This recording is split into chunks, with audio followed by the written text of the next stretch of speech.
Aujourd'hui, je vous propose de voir un long passage, même deux, de l'Évangile selon saint Luc.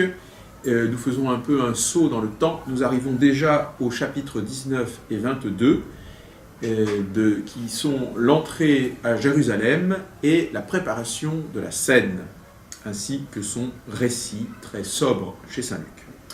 Tout d'abord, le premier texte, il vous appartiendra donc dans une heure de mettre l'accent sur certains points, vous ne pourrez pas tout traiter, c'est impossible. Mais ce passage, évidemment, est fondamental pour la suite de la lecture de l'Évangile. Premier passage, chapitre 19, versets 28 à 42. Deuxième passage, le chapitre 22, les versets 1 à 38. Dans le premier texte qui nous est donné, chapitre 19, versets 28-42, le Seigneur, il y a deux parties. D'abord, le Seigneur envoie ses disciples préparer la Pâque, et il est non loin de Béthanie. Il demande à ses disciples d'aller dans le village qui est en face pour commencer les préparatifs, et notamment aller détacher un âne dont il a besoin. Comme seule justification, il dit aux disciples, eh bien, voilà, si quelqu'un vous demande pourquoi vous détachez l'âne, dites le maître en a besoin. C'est dire si le Seigneur maintenant est arrivé à une renommée importante et que tout Jérusalem doit s'interroger pour savoir s'il ne serait pas le Messie. Et donc, sa renommée allant croissant, tout le monde a les yeux fixés sur lui, et c'est ce qui va se passer. Il va entrer dans Jérusalem sur ce petit âne, et les gens vont jeter des manteaux sur son passage et l'acclamer « Hosanna, fils de David ». Le Seigneur qui, durant tout son ministère, a bien pris soin, c'est ce qu'on appelle le secret messianique, de cacher le fait qu'il était le Messie. En tout cas, non pas de le cacher, mais de demander aux gens de ne pas le révéler, de ne pas le proclamer roi. Et à chaque fois qu'on a essayé de l'approcher pour en faire un roi, il s'est enfui, même il s'est retiré pour prier à l'écart, dans le désert, sur la montagne, etc. Ici, c'est tout l'inverse. Le Seigneur, c'est le bon moment, c'est le moment favorable. Le Seigneur monte sur un âne, se laisse acclamer par la foule, « Hosanna, fils de David », et il entre dans Jérusalem.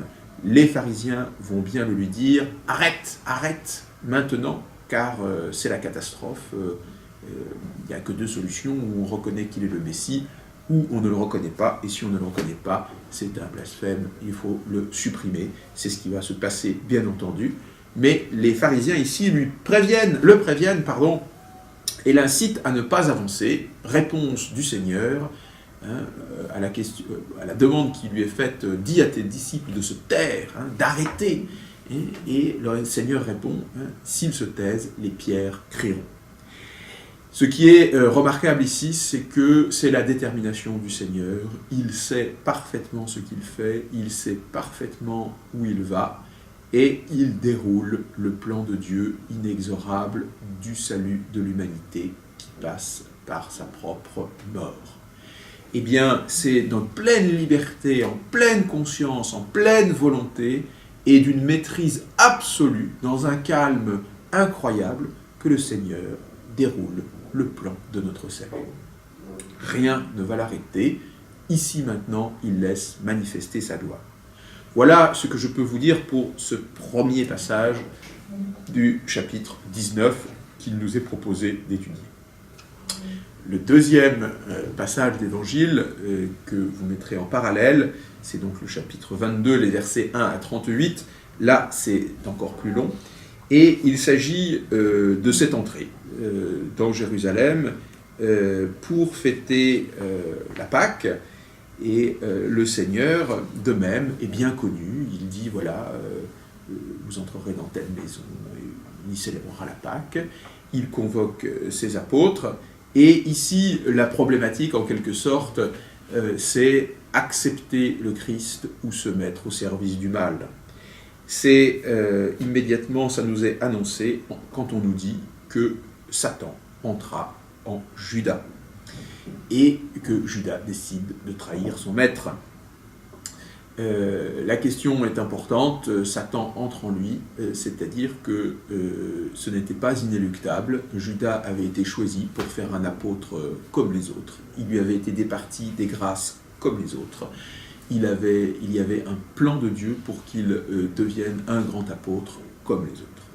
Mais voilà, les plans de Dieu coopèrent avec notre volonté et notre propre liberté, et Judas s'est laissé duper par l'amour et l'attrait de l'argent qui est le sien. L'Évangile nous le dit, il était voleur, et c'est une faiblesse en lui qui l'a incité à trahir son Seigneur. Le Seigneur, malgré tout, célèbre la Pâque. Luc le raconte d'une manière extrêmement sobre. Il nous indique quelque chose d'important. Il avait un ardent désir de manger cette Pâque. Là encore, la maîtrise qu'il a, la volonté qu'il a semble inébranlable et parfaitement consciente. Il sait exactement ce qu'il fait. Il voulait manger cette Pâque avant, dit-il, d'être livré.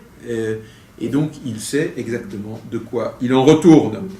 Ses disciples, eux, vont comprendre moins bien, et on les comprend. On comprend qu'ils ne comprennent pas, et ils s'étonnent que l'un d'eux puisse le livrer, puisqu'il va leur révéler. Et il s'ensuit comme une confusion parmi les apôtres, qui vont se demander qui est le plus grand, qui est le traître, etc., etc. C'est toujours une invitation pour nous à l'humilité que de nous mettre à la suite des apôtres, d'essayer de ne pas nous quereller les uns les autres pour savoir quel est le plus grand, celui sur qui Dieu va vraiment compter, etc. Et surtout pour savoir si je suis capable ou non de trahir le Christ. Tout baptisé a reçu la mission d'annoncer le royaume de Dieu, et il arrive bien souvent que les baptisés n'y soient pas fidèles. Eh bien, nous nous trouvons dans la position de Judas. Nous avons reçu toutes les grâces nécessaires, et il nous arrive de trahir la mission qui est la nôtre. Le Seigneur essaye de leur dire que l'autorité et le commandement va de pair avec le service, et que l'autorité qu'il leur a donnée, c'est une autorité réelle. Il leur a donné pouvoir sur les esprits mauvais, pouvoir d'annoncer le royaume de Dieu, pouvoir de retenir les péchés qu'il donne aux apôtres, et notamment à Pierre. Tous ces pouvoirs sont donnés pour servir.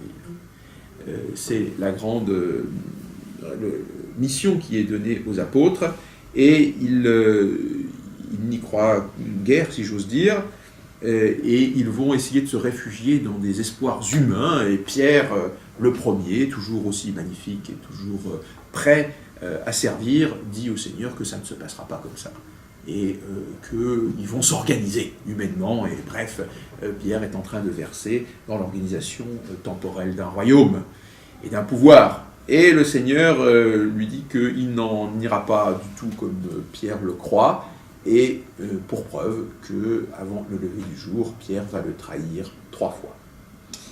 Il est intéressant de noter qu'il y a 2 traîtres parmi les apôtres. Les autres ne sont pas très courageux, puisque seul Jean, le plus jeune, celui qui est le plus courageux, qui donc peut-être celui qui a le plus de cœur, le disciple que Jésus aimait, il n'est pas étonnant qu'au pied de la croix, ce soit la Vierge Marie et Saint Jean qui soient là, ceux qui aiment peut-être d'un amour plus grand le Seigneur, et qui trouvent donc dans leur cœur ce courage, c'est l'origine du mot. Et Pierre et Judas sont les 2 traîtres à qui il va être réservé un sort fort différent, et il est heureux de savoir que même Saint Pierre, le chef des apôtres, celui que Dieu a déjà remarqué, le Seigneur lui a confié de gouverner son Église, d'affermir ses frères, et il va trahir, tout comme Judas. La différence de l'un à l'autre, c'est que Judas s'en ira à son péché et ne voudra pas changer, ne se repentira pas, c'est-à-dire qu'il ne se jettera pas aux pieds du Seigneur, alors que Pierre pleura amèrement son péché. Aucun péché, fût-il grand, ne peut nous séparer de Dieu si nous avons la volonté de retourner à lui, de nous livrer à lui, de pleurer notre péché et de confesser notre faute. Mais voilà, pour l'instant, Pierre pense à une autre organisation, et le Seigneur essaye de leur dire que ce n'est pas comme ça que le pouvoir spirituel, que le pouvoir divin va se manifester, puisqu'il va se manifester, cette grande puissance du Seigneur, à travers sa mort et sa résurrection. Et les apôtres, jusqu'au bout, semblent ne pas comprendre, puisque à la fin, ils lui disent « Eh bien, voici 2 épées. Cela suffit, dit le Seigneur. Ce n'est pas ainsi qu'ils vont accomplir toute justice. Nous voici maintenant au bord du moment où le Seigneur va livrer toute sa vie, va venir accomplir la mission qui est la sienne depuis le début et pour laquelle il s'est incarné, pour laquelle il s'est battu au désert avec le diable, pour laquelle il a dépensé son énergie à annoncer le royaume de Dieu. Cette mission, c'est notre rédemption, elle est en marche, le Seigneur est inébranlable, il va la réaliser, c'est pour cela que nous sommes sauvés. Bon travail.